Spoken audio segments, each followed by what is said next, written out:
y'all. We are back again with another episode of Unveiled Lenses with Dr. Sasha Mercedes. I'm excited to have my friend and sister here, Miss Devine. Hello. You guys, isn't she beautiful? I always have to start this way because I just want to remind her how amazing and beautiful she is.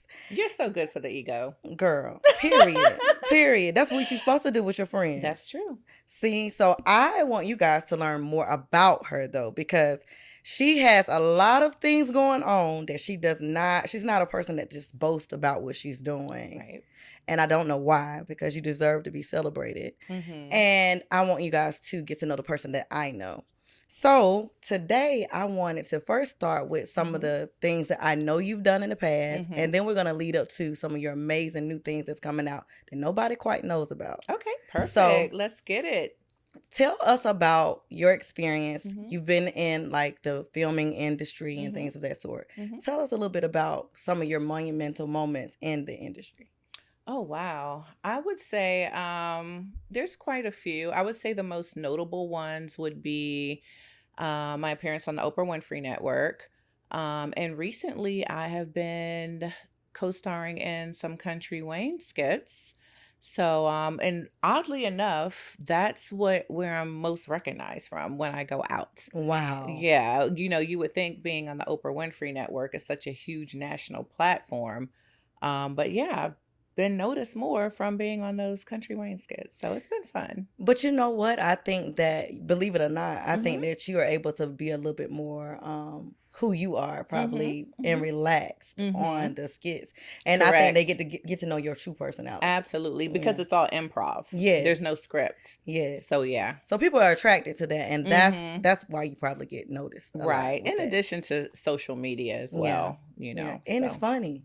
Yeah. Girl. Yeah, it is funny. And she's goofy in real life, so I'm gonna let you guys. She's gonna start off with this but she's goofy for real. Okay? I am so serious.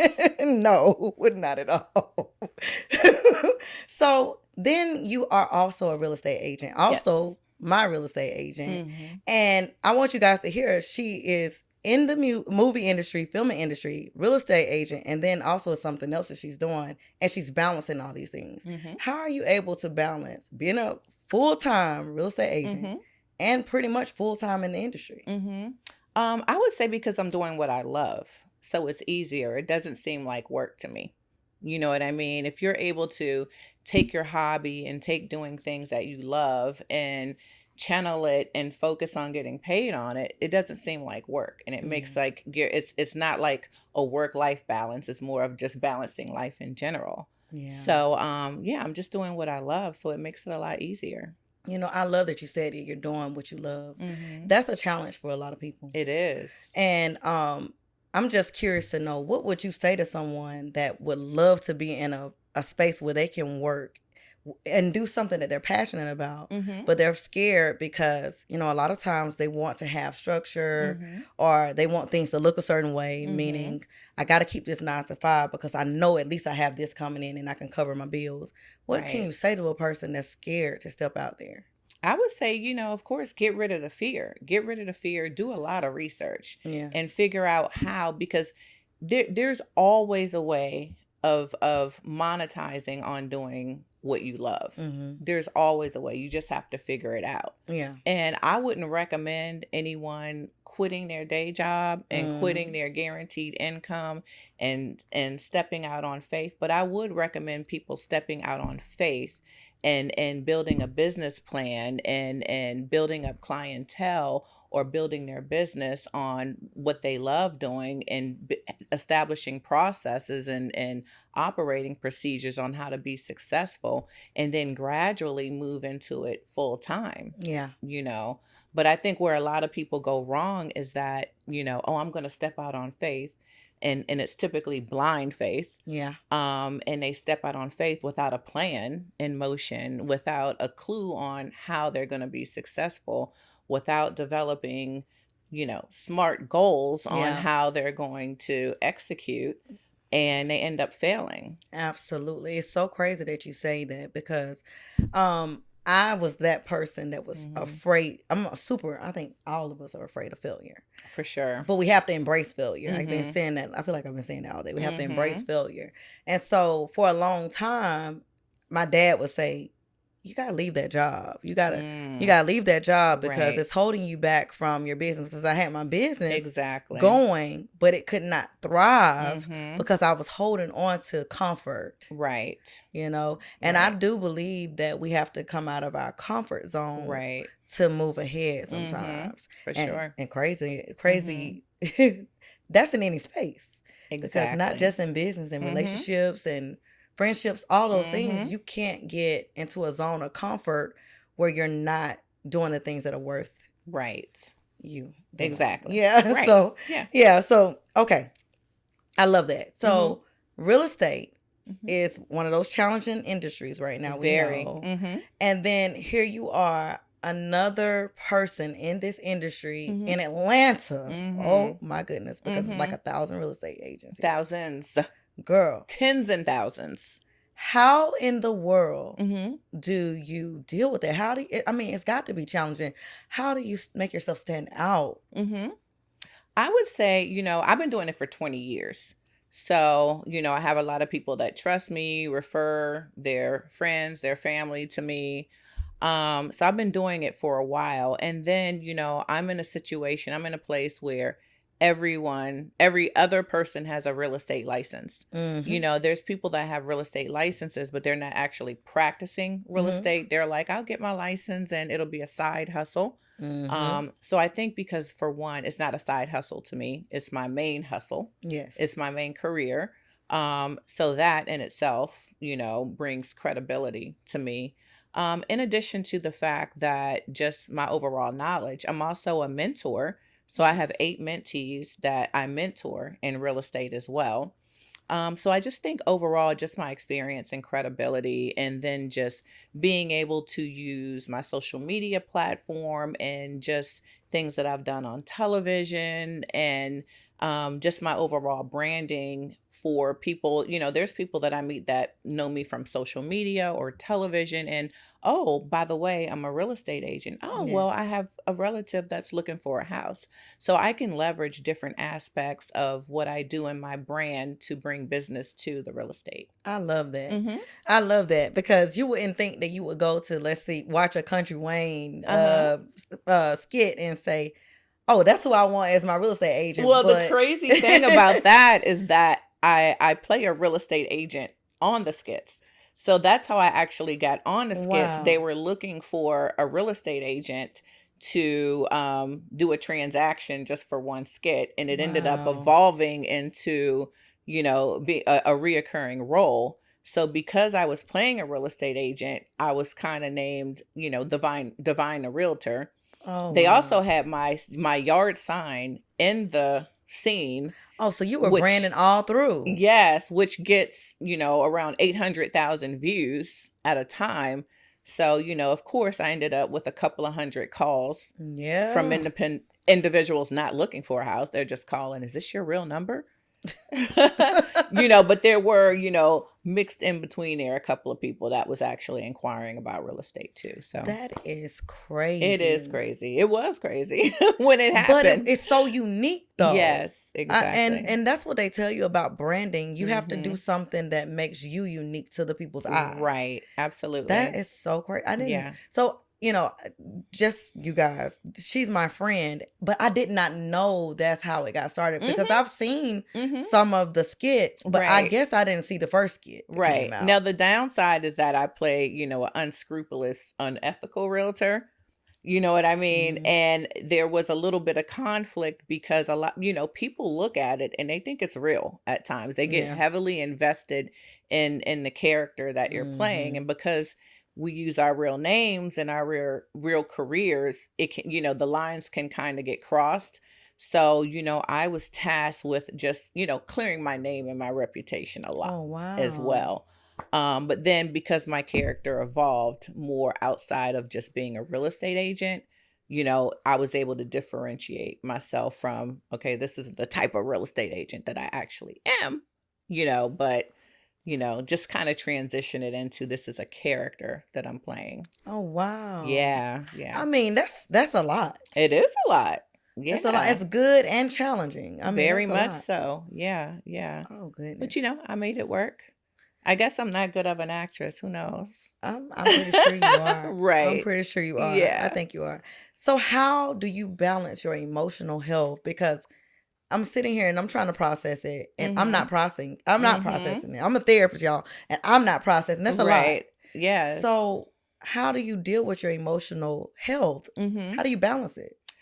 Listen, let me tell you, it's tough.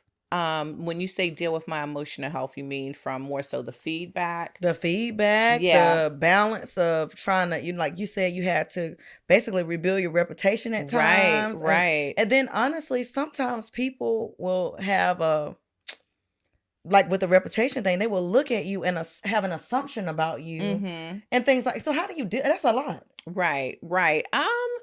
I've been who I am my entire life. And I've been around for years.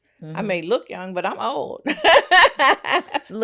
Older. Nobody needs to know all that. Okay. So I have experience in, different things coming at me and being able to duck and dodge and, embrace whatever comes my way. Yeah. And then just being in the forefront and being a public figure, you get a lot of scrutiny from just social media. Oh yeah. Even just from being on television, on Twitter, I would read these things about myself, and even on the skits, people don't like how I look. They don't like how I talk. They don't like how I dress. And then it's like everybody in the comments are competing for who has the shadiest, meanest comment. Yeah. You know what I mean? So it's a lot mentally.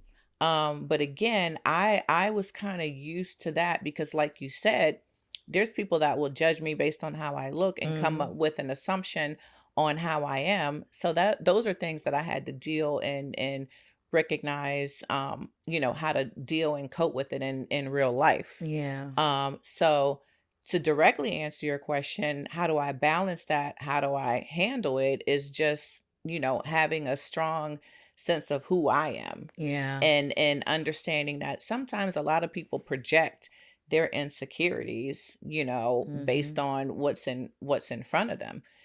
Sometimes, my niceness can trigger the demon in some people. Yeah. So I just have to understand and realize that I'm not the problem. It's not me. Yeah. You know what I mean? I know who I am. Absolutely. So that's pretty much how I deal with it. I love that. I love it. One of the words that stood out while you were talking, when you were talking about embrace. And I also love how you don't let what they're saying define who you are. Exactly. That's the key. That and I know it can be challenging, and we all self-reflect. We have to. Absolutely. But I'm so glad that you set a boundary for that. For sure. You do not sit up and read the comments, though, do you? I'm nosy. I know. And I'll read it and I'm just like, what? So, I before when I first started, and that was happening, I'm in there and I'm like, because my clapbacks are epic. Oh, yeah. You know what I mean? Oh, yeah, I'm y'all. The clapback y'all got queen. to follow her, okay? Good Lord. And she does it with no cuss words. That's the thing I've noticed. Okay? I can rip somebody's heart out of I can rip their tonsils out of their throat. That's the type of read I can do without cursing, raising my voice. So, I used to, get consumed with a lot of that. And I'm like, oh, you're not going to get me. I'm going to get you back. So, I'm not the one to mess with. But then it's just like, it's just not worth my time. It's not. It's just not worth my time. And people are going to say, and again, most of the time it's insecurity, it's projection, it's, attention. You know what I mean? They're seeking the attention that I'm getting. You're watching me. Yep. I'm not watching you. You're watching me. So you're just trying to take the attention from me and put it onto you. You're projecting, So I just realized that, I just ignore it. And it's funny to me now.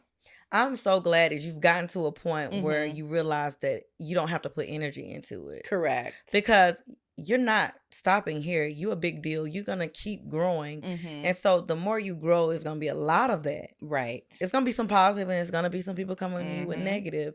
You're not going to have time in the space that you're going to sit up and say, I'm going to read. That's why I said, I know you're not reading the comments, right? At all. You can't. I'll read the first 10, and then when I realize they're not talking about the content and they're more focused on what I'm wearing or whatever, then I realize, okay, this isn't worth, so that's crazy. Yeah. The crazy thing is that, you read and it's never about what the scene is about. It's never about the content. It's never about the message. It's about the person. But you know what's also crazy is the very people that are saying those things to you, they're sitting at home hurt. They're hurting. Yeah. And a lot of times the very thing that they're talking about is the thing that they lack. Right. Listen, because a couple of times I clicked on the profile picture of the people that are doing the loudest talking, and I'm like, I know you're not. Yeah. And it's mainly incels, mainly incels and, women that have low self-esteem. Absolutely. Yeah. So. Absolutely. And the crazy thing is, I wish those people would just take a pointer from you and realize that if you just let the energy feed on you, you will feel a little bit better. It's a lot of times what you're putting out, you're getting that from the video or from whatever you're viewing in that moment, right? Because that's what you have going on in your own life. Exactly.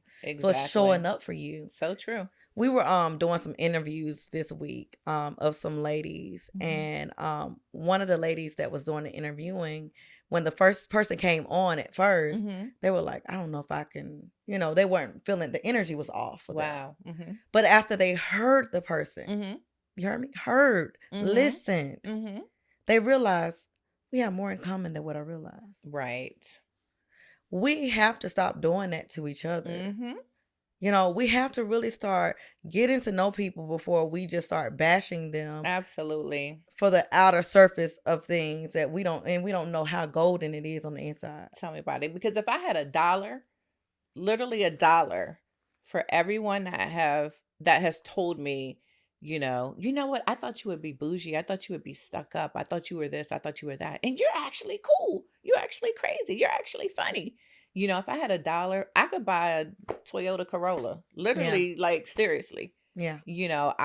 It's just crazy how people have a preconceived perception of people without getting to know them. It's just crazy to me. It's very crazy. And I'm sitting here while I'm talking to you because me and you've been friends for a few years now. And I'm trying to think back to when we first met. I don't feel like I felt like that when I met you. I don't know why though. Right. But I don't know why. I just really don't know why. But I don't, because you're grown enough to know that not to judge people based on anything. And your energy, I don't know. Your energy is just always been, I don't know. First of all, people just gotta know you. Right. That's it. That's the bottom line. And people have to also tap into their discernment because and you can feel the energy of people whenever they come up on you. For sure. So I don't know. I just didn't get that. Right. But that was just my perception. Yeah. Yeah. And that's another thing. People got to be careful of perception not being real. That part.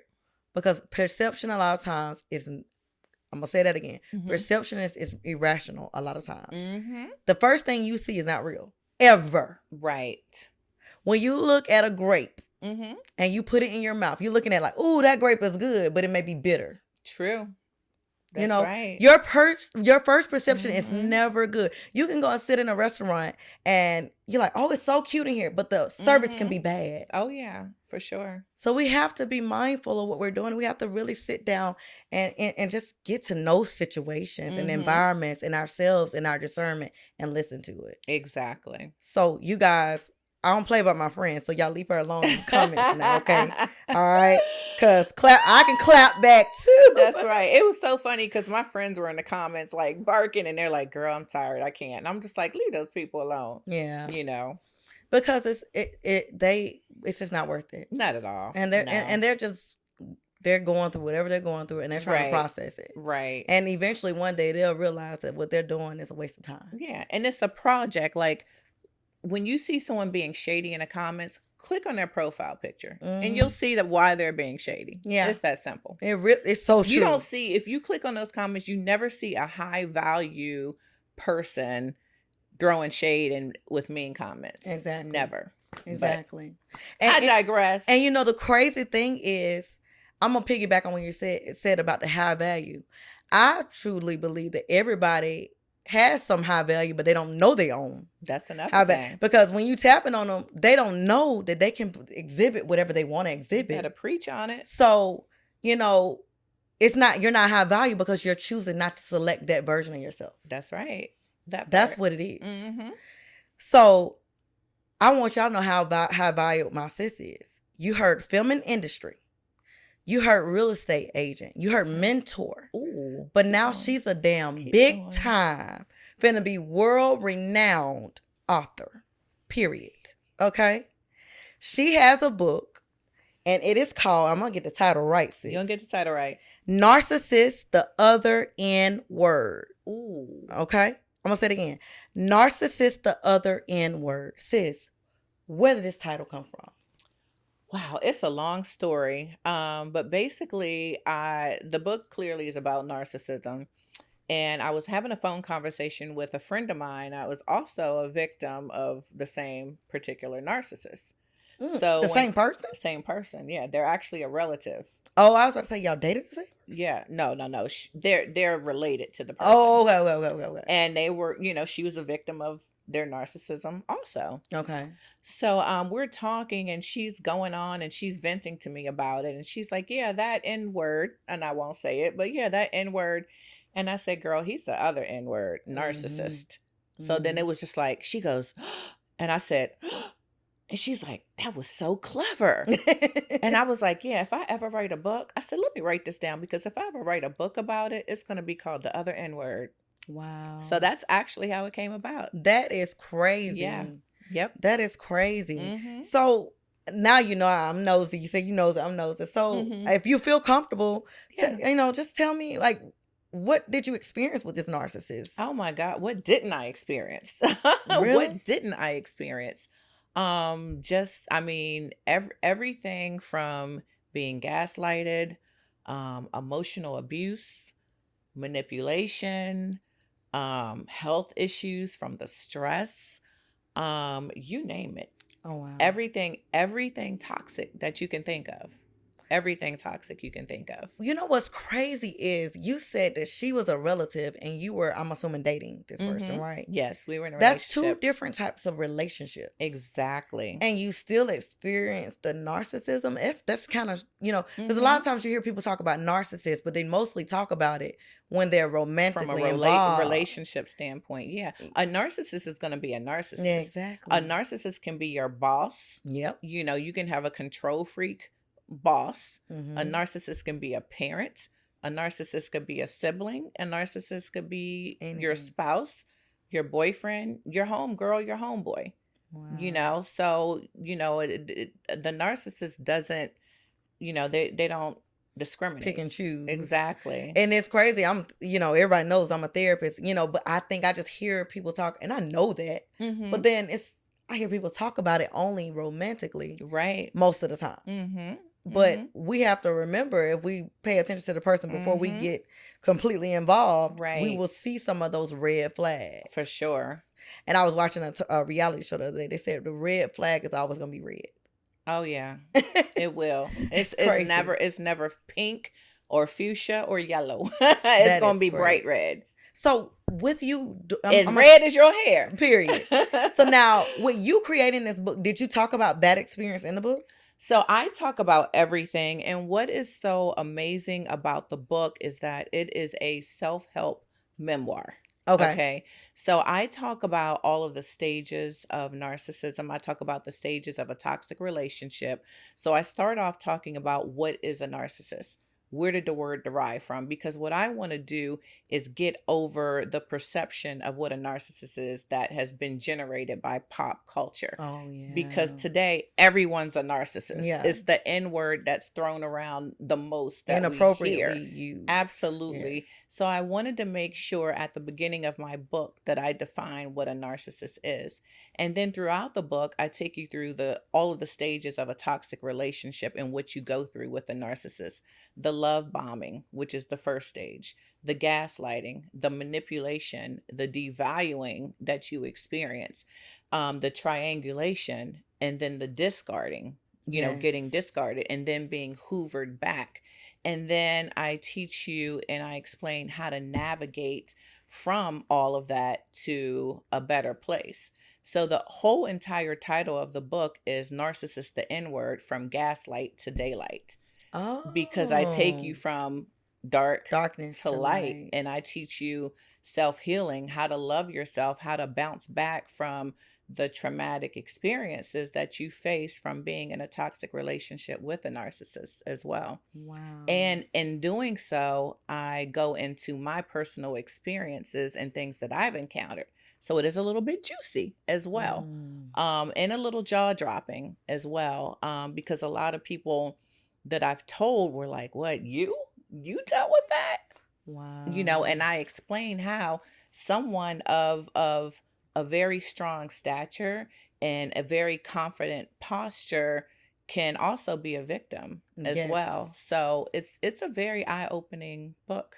Yeah, it sounds like it, and I'm really excited, and I'm first of all, excited I'm proud too. of you. Thank you. I'm proud of you. I feel like I've been along this journey with my friend because I'm just really proud of you. And I'm proud of you. And I'll tell you what, just all of the books that you have written was also a motivation for me to get my thoughts and everything on paper. So thank you for motivating me with all of your amazing books that you've written also. Well, thank you, sis. Thank you. You are welcome. Listen, I'm sitting here and I'm just listening to what you're doing, and you're pouring. You know how people say you're glowing? You're pouring.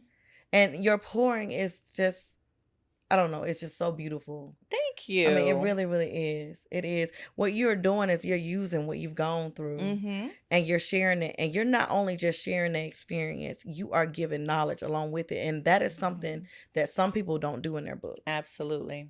People need to know what is happening, what the real is. And that is what you're doing. You're being raw. Right. Absolutely. It's definitely raw and unfiltered. I tried to keep it clean as much as possible, and I succeeded. I had to do a few rewrites, you know what I mean?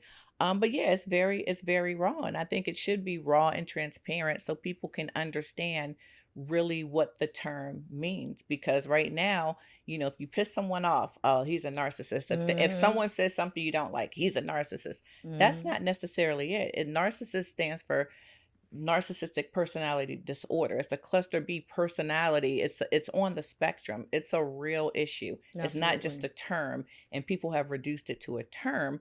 So I hope that I can clear that up with my book as well. Wow. So you're going to implement some amazing things, I'm sure, with this. Have you thought about, if you want to do like workshops, conferences, or things like that? Absolutely. Yeah. Absolutely. Yeah. And I didn't think about that until, I got deep into my research and started writing the book and then getting the word out there, and people were coming to me for help. Yeah. So then I realized, like, hey, I'm going to finish this book. Listen. And start there. So I don't know if you are putting out the date of when are we going to be able to purchase this book? I'm hoping by March 23rd. Okay. Okay. So I'm hoping we're going to see a premiere, a lunch party for your book. It definitely will be. Okay. I'm excited. And it's going to be nice. I'm excited. Yes. Okay, guys. So I just, as you can see, me and my friend, we can go on and on forever. But I don't want us to give you all the juice here about who she is. I want you guys to find out the way to connect with her. So you tell them how they can connect with you. Okay. You can follow me on Devine Blessings at Facebook, Devine Blessings, or Agent Brown Eyes on Instagram. Yes, I love it. You guys, I hope that you see that she presents beautifully, but the more you get to know a person, they can also have beautiful poise coming from within. She's pouring into you all, and she's also showing you that you can multitask. People tell you have to focus on one thing to be able to execute anything. That's not true. You can balance whatever you want to do and make it your own, however you choose to do it, as long as you make it uniquely yours and you make sure that you focus on your brand being raw. There That's it is. What I got. Raw. All right. So I want to say thank you for coming. I appreciate you, my friend. Thank you for having me. Of course. Gonna have you many more times. All right. I'll be here. And guys, thank you so much for I can't even talk today, Lord. But thank you. You guys, look. Did I leave you speechless? Look, no, she left me speechless. And guess what? This makes me realize that I need to say again, move and be raw. And understand that it's not going to always come with perfection. But I also want to say to you guys, I appreciate you being perfect and staying here with me and listening to Unveiled Lenses. Have a good one. All right. That was cool.